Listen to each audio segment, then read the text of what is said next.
Hello friends, welcome to you all at my channel Harmony of Languages. So आज का जो हमारा topic है वो है एक्सेंट मार्क्स से रिलेटेड।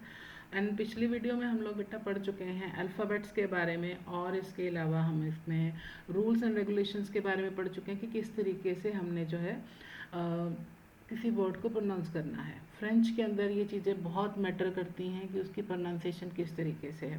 सो हमारा ये कोर्स चल रहा था फ्रेंच का, ये आज हमारा थर्ड डे है। एंड थर्ड डे के अंदर जो है अब हमने नेक्स्ट जो टॉपिक हम लोग स्टार्ट करने जा रहे हैं इस वीडियो का, दैट इज़ एक्सेंट मार्क। ठीक है, एक्सेंट मार्क इन फ्रेंच। सो अब जो एक्सेंट मार्क इन फ्रेंच है, अब सबसे बड़ी बात यह है कि एक्सेंट मार्क होते क्या हैं। ठीक है, एक्सेंट मार्क्स जो हैं ये basically these are the sign. ठीक है, छोटे छोटे साइन हैं जो अल्फ़ाबेट्स के ऊपर लगे होंगे, किसी वॉवल के ऊपर लगे होंगे, किसी कॉन्सोनेंट के साथ लगे होंगे। तो ये छोटे छोटे मार्क होते हैं। ठीक है, तो जिस तरीके से हमारी हिंदी या पंजाबी जो है वो एक साउंड प्रोड्यूस करती है। अब जैसे हिंदी में कोई मात्रा आप लगाते हो, पंजाबी में कोई मात्रा लगाते हो, तो उसकी एक साउंड, पर्टिकुलर साउंड होती है। ठीक है, उसी तरीके से जो एक्सेंट मार्क हैं उसकी एक पर्टिकुलर साउंड है। ठीक है, ये काफ़ी टाइप के होते हैं, जैसे 6-7 टाइप के तो हैं। बाकी अभी फ़िलहाल मैं इस वीडियो के अंदर जो है सिर्फ और सिर्फ डिस्कस कर रही हूँ 3 टाइप के, ताकि आपके लिए जो वीडियो है वो ज़्यादा लंबी ना चली जाए एंड वो जो है दिक्कत ना आए आपको। और थोड़ा सा ना इसमें दिक्कत आ रही है कि मैं कई बार कोई स्लाइड और खुल रही है तो मेरे को इतना ज़्यादा एक्सपीरियंस नहीं है, तो इसलिए थोड़ा सा आप एडजस्ट कर लीजिएगा। तो अब इसमें जैसे मान लो कि फर्स्ट मैंने 3 लिए हैं। तो सबसे पहले जो है इसको हमने वर्ड बोलना है लाक्सा। इट्स नॉट एल और इसके साथ ये जो ऐसे साइन लगा हुआ है, ये भी एक पर्टिकुलर सिंबल है ना। ये सारे हम पढ़ने वाले हैं आगे कि कैसे। अब इसको तैग्यू क्यों कहा गया वो हमारे आगे लेक्चर्स में आने वाला है कि क्यों, क्या है इसके अंदर, कैसा है ना। तो लाक्सा तैग्यू, लाक्सा ग्राव, लाक्सा सर्कमफ्लेक्स, ये हमें मैंने 3 लिए हैं अभी, 6 टोटल, 6-7 हैं, है ना। तो अब हमने लाक्सा तैग्यू जो है, तैग्यू के बारे में पढ़ेंगे कि ग्राफ कौन से वर्बल्स के ऊपर लगता है, कैसे है, क्या है। तो चलिए हम शुरुआत करते हैं लाक्सा तैग्यू की। अब लाक्सा तैग्यू जो है बेटा, ये एक ई के ऊपर लगेगा। सबसे पहले बात आपको ये ध्यान में रखनी है, और उसमें ऐसे लाइन होगी इसके ऊपर। तो इसको जो है ये हमेशा ए की साउंड देगा, छोटी ए की साउंड, एक की साउंड देगा। एंड इसने लाक्सा तैग्यू ने हमेशा ई के ऊपर ही आना, और किसी वोवल के ऊपर, किसी कॉन्सोनेंट के ऊपर आपको ये नहीं नज़र आएगा। जब भी आपको ये ई के ऊपर ये साइन नज़र आ गया, इट मीन्स कि आपको ए की साउंड देनी है। सबसे पहले बात तो ये है। अब देखिए इसमें फ़ायदा आपको ये होने वाला है कि इसके अंदर आपकी वोकैब भी स्ट्रांग होने वाली है। ठीक है, अब जैसे मान लो ये है, इसको एते, एते वर्ड है। तो एते वर्ड जो है हम समर को बोलते हैं, गर्मी जो होती है ना।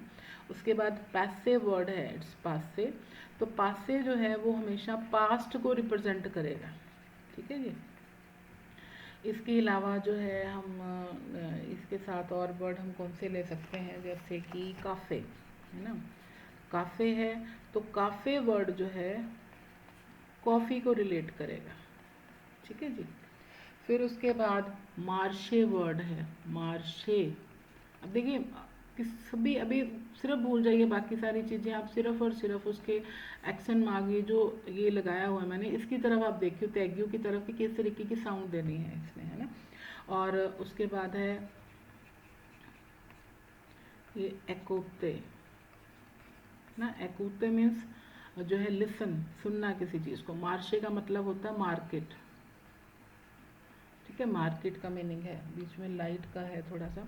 इसके अलावा जो है शांते, शांते जो वर्ड है वो सॉन्ग के लिए आप यूज़ करते हो, सैंग जैसे सेकंड फॉर्म के लिए आप यूज़ करते हो उसको। तो ये सारे टैग्यू के बारे में है कि टैग्यू आप किस तरीके से यूज़ करने वाले हो।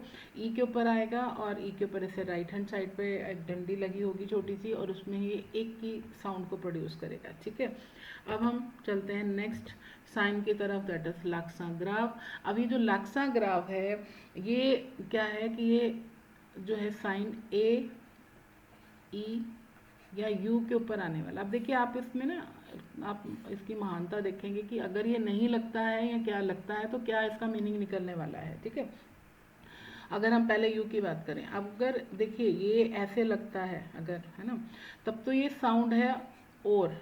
जैसे हम कोई चॉइस की बात करते हैं तो इसको बोलना है ओ, है ना, ओ, सिंपल है, साउंड दोनों की सेम आने वाली है। अगर आप ऐसे लिखते हो इसको और इसके ऊपर ये एक्स्ट्रा मार्क लगा देते हो तब भी ये साउंड ओ की आने वाली है इसके अंदर, बट इसका मीनिंग हो जाएगा वेयर। तो ये देखिए कितना एक कमाल की चीज़ है कि अगर आप ये नहीं लगाते हो तो इसका मीनिंग ही बदलने वाला है। So you have to be very very careful whenever you are using this Lexus. तो अब इसमें लैक्सा ग्राफ जो है इस तरीके से, अब जैसे सेकेंड एग्जाम्पल ले लीजिए, जैसे हम लिखते हैं ये, काफ़ी जगह आपने फ्रेंच वर्ड के आगे ये लगा हुआ देखा होगा, तो ये बेसिकली रिप्रेजेंट करता है द आर्टिकल को। बट अगर हम इसके आगे ए के आगे ये साइन लगा देते हैं then it will represent there, ये देयर का मीनिंग निकाल रहा है यहाँ पे। तो you have to be very very careful. इसमें आपको मैं बार बार वो बता रही हूँ कि रीडिंग में, राइटिंग के टाइम पे गलत हो सकती हैं ये चीज़ें। अच्छा, अब उसके बाद जैसे हम लोग करते हैं ई की बात, है ना। अब ई जो है वो भी कैपिटल ए, मतलब कैपिटल ए नहीं, बड़ी ए की साउंड दे रहा है वो यहाँ पे, ए, जैसे ए की साउंड होती है ना। तो अब जैसे मान लो कि हमने यहाँ पे ऐसे लिख दिया तो इट विल कॉल एज मैर, मैर मीन्स मदर। अगर ये आ गया ऐसे तो ये हो गया पैर मीन्स फादर, है ना। तो ये हो गया। इसके अलावा जो है और भी काफ़ी सारे वर्ड्स आप देखते हो, मतलब ये मेन कंसंट्रेशन ये है कि मेरा मेन मुद्दा ये है कि आप इसको ध्यान से रखेंगे कि लैक्सा ग्राफ कहाँ पे यूज़ होना है, ठीक है जी। अब उसके बाद जो नेक्स्ट हमारा वर्ड जो आने वाला है दैट इज लैक्सा सर्कमफ्लेक्स। अब देखिए ये जो है ना, ये एक कैप की तरह स्ट्रक्चर होती है, जैसे आप कैप होती है तो हर एक, अगर ये हर एक वोवल के साथ लगेगा, ए, ई, आई, ओ, यू, ठीक है, वाई को छोड़ के। इसका मेन मुद्दा क्या है कि क्यों लगाया जाता है, ये हमेशा साउंड को जो पर्टिकुलर जिस वर्ड के साथ ये लगा हुआ है उसकी साउंड को लंबा कर देता है। थोड़ा सा आप इसको लंबा करके बोलेंगे, जैसे मान लो कि ये है, इसके ऊपर लग गया। अब आपको ऑलरेडी पता है कि जैसे मैंने बताया था कि एच की जो साउंड होती है वो फ्रेंच के अंदर साइलेंट मोड पे है, आपने इसकी साउंड को बोलना ही नहीं है, होती ही नहीं है इसकी साउंड। अब ये ओ के ऊपर लग गया तो ये इसको थोड़ा सा खींच के बोलना है, इट्स ऑथ, मतलब होस्ट की बात हो रही है। देखिए मेरा समझाने के लिए जो है ना, मैं थोड़ा सा हर एक वर्ड पे स्ट्रेस डाल के बोल रही हूँ। अदरवाइज फ्रेंच जो है that is very soft and बड़ी स्वीट सी लैंग्वेज है। आपको थोड़ा सा जब इसकी प्रैक्टिस हो जाएगी ना, आप इसको थोड़ा सा आराम से उसको आप प्रैक्टिस वो करिएगा। तो अब यहाँ पे सिर्फ समझाने के लिए, जैसे ये इसके ऊपर आ गया तो ऑथ मीन्स ओथ, होस्ट की बात हो रही है ना। अब जैसे ये है तो इट्स ऑथेल, होटल मीन्स होटल, ठीक है जी। इसके बाद जो है अगर ये यू के ऊपर आ जाता है तो ये साउंड देगा स्यूर, श्योर। अगर ये ऐसे आ जाता है इट्स म्यूर मीन्स वॉल, ठीक है जी। और इसमें है कि अगर जैसे मान लो कि ये वर्ड है, इसके ऊपर आ गया तो इट्स कनेप्त्र, कनेप्त्र है टू नो समथिंग, जब हमें किसी चीज़ का पता हो, टू नो समथिंग, है ना। और इसके अलावा जो है अगर ये है ए के ऊपर आ गया तो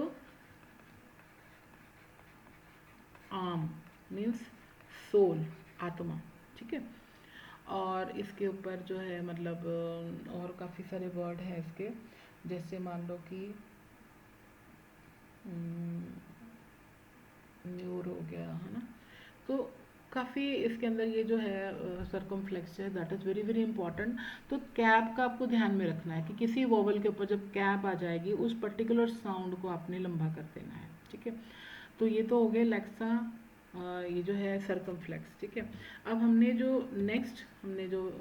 वीडियो आएगी उसके अंदर आप पढ़ोगे अलग अलग, जैसे दूसरे भी साउंड, जैसे मान लो त्रेमा आएगा इसके अंदर, है ना, फिर उसके बाद जो है आप सेदिए के बारे में पढ़ोगे कि सेदिए कहाँ पे यूज़ होना है, क्यों यूज़ होना है।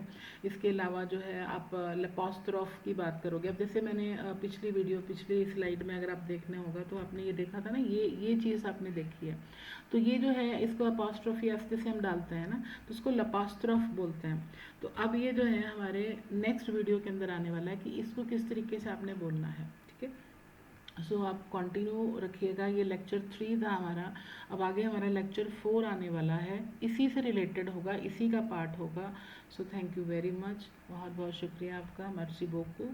तो आप नेक्स्ट उसके अंदर कंटिन्यू रहिएगा, ताकि ये आप कॉपी लगा लो तो ज़्यादा बेटर है।